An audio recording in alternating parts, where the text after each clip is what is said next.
কি করে জানেন, হাঁস মুরগির বাচ্চা এই দিক দিয়ে আসে আর ব্যাঙে ধরে সব শেষ করবো, কিচ্ছু থমো না। সব আজকে সব শেষ করবো, আজকে সব শেষ করবো, একটাও থমো না। আজকে কত বসে খাওয়া, সব শেষ করবো আজকে, কিচ্ছু আজকে থমো না। সব শেষ করবো, কিচ্ছু থমো না। সব আজকে শেষ করবো আজকে। মূলত কথা আছে, এগুলা কাটার উদ্দেশ্য কি জানেন, বাড়িতে হাঁস মুরগি কিছু থাকে না, এগুলো আছে এই যে ব্যাং আছে না, ব্যাঙে হাঁস মুরগি খায় ফেলায়, এই জন্য আজকে একে সব সাফ করে দেবো আজকে। কিচ্ছু থুবেন নেই, কিচ্ছু থুবেন নেই আজকে,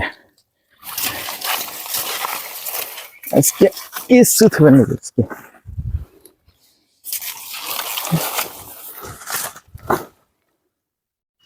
এগুলোর জন্য কি করে জানেন, হাঁস মুরগির বাচ্চা এই দিক দিয়ে আসে আর ব্যাঙে ধরে ধরে খায়, এই জন্যে এগুলা ক্লিয়ার করে দেওয়া লাগবে।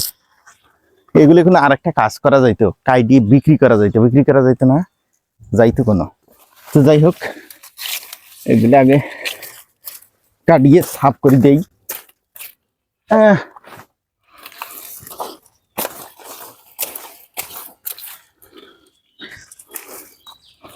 এই হলো অবস্থা। এখন এই যে জায়গাটা পরিষ্কার হয়ে গেল, জায়গাটা পরিষ্কার হয়ে গেল, পরিষ্কার পরিষ্কার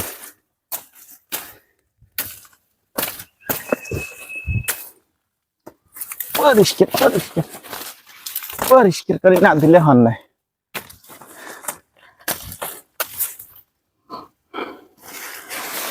পরিষ্কার করে আনবে, পরিষ্কার পরিষ্কার।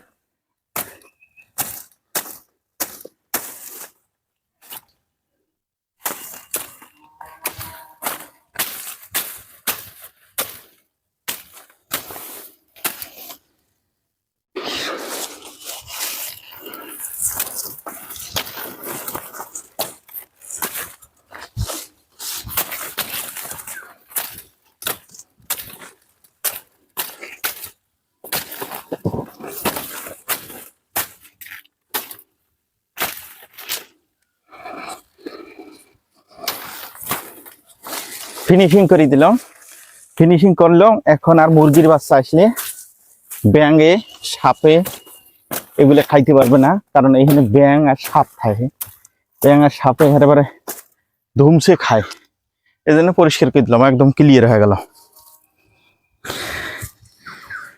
হয়েছিল।